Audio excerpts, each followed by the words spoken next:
Welcome to Brazos Matters. I'm Jay Sokol, along with my co-host, Texas A&M journalism major and KAMU content contributor, Avery Foster. Well, every now and then I'll ask friends who represent a variety of professions what's new in their world, some kind of noticeable change or shift or a fresh challenge that our KAMU audience might find intriguing. And so that's what led to today's topic. All of us will experience struggles and burdens of some kind, but hopefully each of us has a strong support group and access to professional support when it's necessary. But that's not always the case, especially in the rural areas of our community and our state. Behind so many family farms and ranches that we pass without thinking about it on our highways or our farm-to-market roads are people silently suffering with burdens that most of us never even think about. And we ran across a shocking statistic, or at least Avery did, that according to a CDC study, that male farmers, ranchers, and agricultural managers have a suicide rate of more than 50% higher than the national average for men across all occupations. So with us today are two psychologists and researchers who are working to extend easy-to-use telehealth options to these farmers and ranchers in order to bridge that healthcare gap and maybe break the stigma that surrounds mental health care needs in these rural areas. That's a long wind-up. But joining us are Dr. Carly McCord, a licensed psychologist and founding executive director at Texas A&M's Telehealth Institute, and Dr. Mikaela Spooner, also a psychologist with the Telehealth Institute and lead provider for the FarmHope project, which we'll learn more about in just a bit. Thank you very much to both of you for being here. Absolutely. Howdy. Howdy. All right. Take it away, Avery. Thank you guys for being here. So I'm going to start with you, Dr. McCord. So can you tell us a little bit about yourself and what the Texas A&M Telehealth Institute is about? Sure. So, yes, I'm a licensed psychologist and clinical associate professor in medicine and education here at Texas A&M, and have the privilege of being the captain of the Telehealth Institute, where we focus on clinical care, research, and educational opportunities to equip the next generation of learners and knowledge about telehealth for underserved communities. All right. I'm going to throw the same question to you. Can you tell us a little bit about yourself and then what the FarmHope project is? Yeah, definitely. So the FarmHope project is a little bit of a passion project, I think, for both Dr. McCord and myself.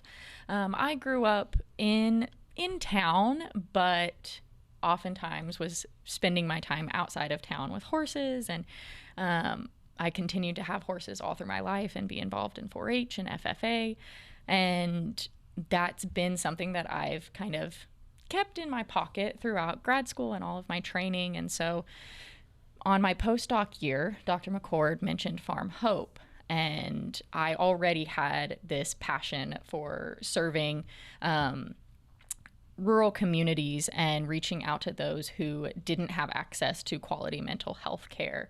And so FarmHope bridges both my professional interests in counseling and mental health, as well as my personal interest in kind of the rural and ag populations. Cool. Well, obviously, I think mental health is such a relevant thing today, especially, as we progress as a society, but I still think there are some groups that tend to suffer.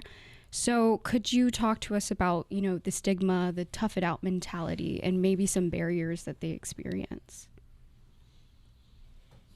Yeah, so I'll kind of touch on the ag side of things. There's obviously some overlap between rural communities and these ag communities, but talking specifically about ag communities, you're looking at areas where people are not necessarily close together. You don't have that immediate support. They might be miles from each other, miles from town, miles from access to both mental and physical health care. So that's one barrier.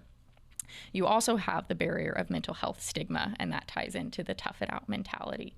The tough it out mentality has a really great foundation and has a lot of positive attributes, really just meaning perseverance and being adaptable and resilient in whatever you're doing. And we see this a lot in the ag population because they are so passionate about the farming and ranching that they do.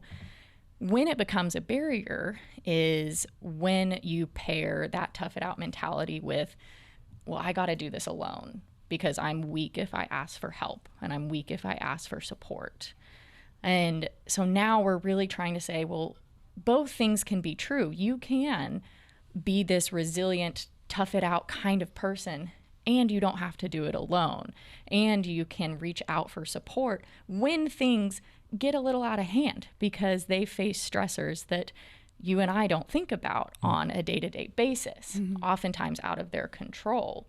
And so those are kind of some of the barriers that we've been seeing, as well as that positive, protective, resilient side of this population. Would you talk a little bit more about some of those stressors that we probably don't consider? Those of us who don't live in rural communities or work on farms and ranches, things that I would guess are financial uncertainty, climate change, just the isolation of living out in these areas. And what I would guess also is just the pressure of being the generation where this could potentially fall apart. Talk more about those sorts of things. Yeah, you hit the nail on the head. There's a lot of external stressors and internal stressors that we're seeing in this population. External stressors, you're right, the weather. We might say, oh yeah, we're getting a lot of rain, this is so great. Well, is that farmland getting flooded, and are all those crops now no longer growing? Same with a wildfire. And it's not just, oh yeah, a wildfire knocked out some of my livestock and now I'm good. Now I'm done for the year. There could be another disaster. There could be another weather event that these farmers and ranchers, you can't prepare for. So that's a stressor. The economy, not knowing how much money you're going to get selling those crops or selling your livestock, another huge stressor. You have the physical stress as well, which I don't want to overlook. There are risks in their line of work that we also don't have to worry about. We aren't operating heavy machinery on a day-to-day basis or working with large animals where you can get seriously injured. And if you don't have insurance, you might let an injury go and then face all sorts of repercussions from that. And then internally, you have the pressure of, gosh, I don't want to lose this third or fourth generation farm, but my kids might not want it. So what do I do? Or, you know, we used to be able to make ends meet, and now with the economy, we're not sure if we're going to make it. How do you make more time for a second job whenever you're working longer than full-time often is what we're seeing with ag communities. These are crazy factors that you're talking about because, you know, as somebody who lives here in the heart of this community, okay, I'm going to worry about my 4-minute commute to campus from the house, or am I going to have to, you know, park a little farther away? Like, those are our first world. Yeah. Those are first world problems. You're talking about things that are pretty existential. Mm-hmm. Absolutely. Absolutely. You're talking about folks that might have a 25 or 30-minute drive into town. Are they going to make time away from their land and their livestock to go to the doctor or to go see a therapist? How do you prioritize that when your commute is so long, or when you have life or death situations, when your machinery breaks down or when you get run over by your cows, things like that? Okay, so for you, Dr. McCord, what are some of the things that you're seeing in our area, in the Brazos Valley? Some of these stressors that come to your attention, some of these challenges that come to your attention that you're trying to tackle. Yeah. I think the commute times are real, that the majority of our healthcare providers are here in Brazos County. But I certainly have a heartbeat and understanding of the Brazos Valley, and that those 35 to 60 minute commute times from our neighboring counties to any type of care means you often go without. There's You're not just sacrificing the 45 minutes or an hour each way. It's then the time spent in the waiting room. Just that if you live in a city and the way that you interact with your healthcare system, kind of like you were talking about with your parking, is different. Like, we all sacrifice the couple hours if you live in town to get what you need. And then when we're talking rural, we're talking half a day or a whole day away. And I think that, for adults, we're in charge of our own destinies a little bit. And then with our kiddos, it takes both taking the kid out of their school time and the parents being away from work or other responsibilities to get them the care that they need. And so that's why I love telehealth. Yeah, because whether these folks intend to or not, it's resulting in neglect just because they can't overcome some of these barriers. It ends up being self-neglect. Yeah. Right? Yeah. And I was talking mostly about access, and you'd already mentioned stigma. I think all those things just compound upon each other where, we just sometimes go without. But there's been some great programs built, not just the Telehealth Institute, but others that the state has invested in to try and get telehealth care to families that need it. And I want the community here in the Brazos Valley and beyond to know what those resources are. So, Dr. Spooner, this question is going towards you, but if you have anything to add, please do. So, with teletherapy changing the landscape and breaking down these traditional barriers, like, what do you see in rural communities? Like, how is this helping? It's helping a lot, and it's still growing in a lot of ways, but making services accessible for those who don't have insurance or to those who don't have the money to pay out of pocket. We hear all the time, well, we wouldn't have gotten services. I wouldn't have reached out for therapy had y'all not been here. And so we're seeing this with most of the clients that come into the Telehealth Institute virtually. And so it makes me wonder how many more folks are out there that maybe don't know about the services that are going without because of financial barriers or access barriers.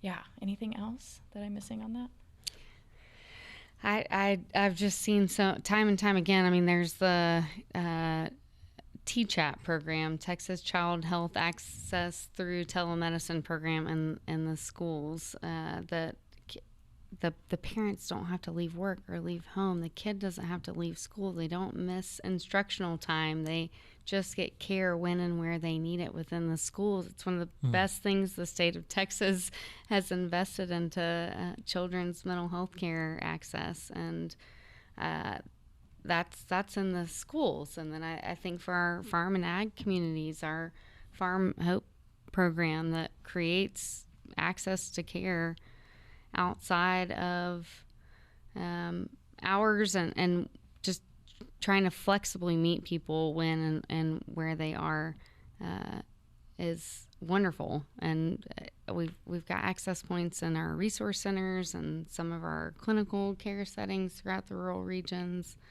And there are multiple ways to get care if people will reach out. If you just tuned in, I'm Jay Sokol. You're listening to Brazos Matters, and Avery Foster and I are visiting with Doctors Carly McCord and Mikaela Spooner of the Texas A&M Telehealth Institute about mental health and well-being challenges within agricultural communities and their efforts to provide support through telehealth initiatives. So for you, Dr. Spooner, how do these rural workers in need even find out about FarmHope and then get connected to it? Absolutely. So FarmHope, I'll kind of give the overview. Please, and then get more specific. Sure. So FarmHope is a collaboration between the Texas A&M Telehealth Institute as well as AgriLife Extension. So we offer this two-pronged approach where there's educational workshops, usually ranch succession planning events. Those are really popular as farmers and ranchers get older. They need to figure out how to get their files in order. And so we pair those with some education around mental health and then plug in with these therapy services. So folks that have attended these workshops get the information about how to get in contact with us. So if anyone is interested in us hosting one of those workshops, that's something that we can discuss. But beyond that, we have our website as well as flyers and little pocket cards that fit right in the pocket on the front of your shirt that give you access to our phone number, our website, as well as our intake paperwork by just scanning a QR code. So our website is telehealth.tamu.edu. Nice. Thanks for the recovery, Dr. McCord. And so all of our information is on there. And to qualify for these services, you just have to answer yes to two questions. If you are in Texas and if you are or are related to an ag producer. So you could be the cousin, the aunt, the uncle, the kid of someone in an ag-related field, and you would qualify. And so on our intake forms, you just say, hey, are you a FarmHope person? And if you say yes, then you get automatically directed to me, and I give them a call, and we set up a session, or I answer questions that they might have. There's no insurance, there's no vouchers, there's no referral. It's totally free of charge for those folks in Texas. Interesting. So I watched a podcast 2 days ago that you were on, Dr. Spooner, and you mentioned something about FarmHope not being a hotline. It's an access or passage or access point for telebehavioral services. Why is that distinction important? Yeah, that's correct. So we also have some relationships with the AgriStress hotline, and hotlines in kind of the way I'm using it is more for crisis, more for I need someone to talk to right now. Maybe it's after hours, maybe it's the middle of the night. I need someone to talk to for some immediate support. And what we do at FarmHope is a little bit different. We are offering these services as more of an ongoing, like, hey, now that you're not in crisis, or maybe you haven't been in crisis, but you're wanting to work on some things in your life, stress, communication, relationships, managing your agriculture business, whatever it might be, and really set up maybe weekly sessions to get to know each other and really dig into some of this work. So it's not an immediate fix, I guess you could say. It's not this immediate support that you get from a hotline, but our role is just different. It's going to be that ongoing work where you dig into some of these things and learn what changes you really want to make in your life or within yourself to address some current stressors. So this question really is for either one of you or for both of you, but you mentioned, Dr. Spooner, a little earlier, used the word perseverance. And so I'm wondering if either of you are seeing any kind of perseverance or enduring strength or resolve or resiliency in these rural populations, and see things to feel hopeful about. Can I start? Yeah, I've known Dr. Spooner for a while, but I don't know if she knows this about me. I came to Texas A&M to study positive psychology with Dr. Tim Elliott, and my dissertation was on folks who've experienced spinal cord injuries and other traumatic physical losses. And the universe, God, brought me to my very first assistantship, which was our very first telehealth pilot project back in 2009. And so I came to study positive psychology because I wanted to know as much about what was right with people as to how to help them. And psychology hasn't always been about what's right with people. And then I got plugged in with our first telehealth pilot, and I learned that about our communities. and all of the strength and resilience and capacity they have to solve problems together as a community, or even the individual community members and their resilience time after time after time. We've touched 47 counties, so each community has shown resilience. We've touched thousands of people and cases. I've supervised so many of them, and time after time after time, it's people that show that resilience and strength. We were all our bodies and our minds were created to heal and to grow. Are there specific examples that come to mind right now that you just hang on to because they were so extraordinary? That's a great question. Honestly, I wish I could give you. I don't know. I am thinking of one person in particular but it is so many of the stories that all combine just time after time. It's going through significant tragic losses of a spouse, and reuniting and reconnecting to a family that they felt like they didn't have any energy to get out of bed in the morning, and just spending that time week after week where little by little started to make those changes, and they had a commitment to wanting to feel better. And I guess the other thing, we've been spending a lot of time in flood response and spending time in Kerrville and Hunt and our whole team, and just watching those families, those people who are rebuilding from losing everything. And we're supporting the Frontera Health Clinic. And it took them a while to say that they needed some help, but there's plenty of people on staff that lost everything, had, one pair of clothes and no towels or anything, and they showed up to serve at the front desk or to be a nurse, and they just keep showing up. And so then we try on our side to keep showing up for them to support in whatever way we can. That's amazing. Yeah. So something that I think people take into account is in rural communities, they often, maybe lack internet connection or access to devices. So do y'all provide any technology or services to help with that? And can you walk us through the process of what that looks like? Absolutely. So we do have partnerships with some of our resource centers in the Brazos Valley, and they are equipped with our technology to have folks come in and get set up in their office. So we have some of those options for those that can get to a resource clinic in their county. We also offer just telephone sessions. If there's not enough bandwidth for the video aspect, we can call on the phone, and we can be flexible in that way. If folks don't have any way and any technology to get in touch with us, we can mail them a tablet free of charge for them to use that is equipped with all of the software that they need to get in contact with us. All the options. We got a physical place you can show up to. You can do audio only, or we will loan you a device.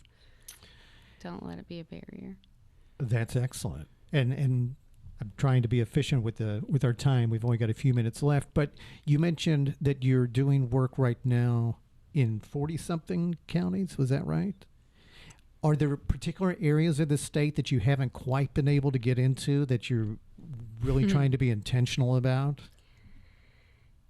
So, my heartbeat's been the Brazos Valley. We started in Leon County and grew from there. And so I'd hit all of the Brazos Valley counties with an access point and with sustainable care. And we're on 15 years going strong there. And then we've also been investing. I think our biggest growth area is South Texas, but that's not our only growth area. We've got some sites in far west Texas. East Texas is pretty uncovered. I don't know. We've touched 47 counties. There's 254, but I won't stop until they all turn maroon and everybody has access to care. Come on, East Texas. Let's get this thing together. Well, I'm partial because I come from an area that's a little bit west of Fort Worth. It's kind of between Abilene and Fort Worth. Stevens County. It's Little Breckenridge, Texas. Go Buckaroos. And so that's my frame of reference. But it's also stuck in the 1980s when I left there. And so I'm sure Stevens County and other counties up there have evolved in terms of reducing some stigma, I hope. Having access to some of these services, I hope. But that's my frame of reference. Well, and I would say we could have gone the route of being a teledoc, and you pay X amount each time you log into a session, and we're charging insurance. And so I think I've gone a little bit of a non-traditional route of grants and contracts and donors and trying to just make access to care available to those that are most in need. And our ag communities have been an area of our recent focus to get them plugged in. Yeah. And so, yeah, it's challenging getting to all 254, but we won't stop till we're done, I guess. So in our last couple of minutes, either one or both of you want to give a last pitch for FarmHope and for the Telehealth Institute and who it's for and how to get in touch. Go, Dr. Spooner. An elevator pitch. My plug for FarmHope is that there's so often a belief that you might talk to someone that's not going to get it, that's going to say, take a vacation, take some self-care. And I think we're really unique because I have a little bit more understanding and training in what the needs of that ag population is. And so the services are tailored a little bit different. We really want to show up and be different and be something really unique for the ag folks. So even if people have questions, give us a call. I'm in the office and available to answer any questions and put folks at ease. Yeah, I'm proud of Dr. Spooner. I'm proud of FarmHope. I would love for folks who are questioning to reach out, connect, see what's out there, and see how we might help. Throw me a website one more time. telehealth.tamu.edu. Perfect. And check the box for FarmHope. Dr. Carly McCord, Dr. Mikaela Spooner, thank you so much for being with us on Brazos Matters. Thank you for having us. Yes, thank you. Brazos Matters is a production of Aggieland's Public Radio, 90.9 KAMU FM, a member of Texas A&M's Division of Community Engagement. Our show was engineered and edited by Matt Dittman. You can find us on YouTube and all podcast platforms. We thank you very much for listening or for watching. And for Avery Foster, I'm Jay Sokol. Hope you have a great day.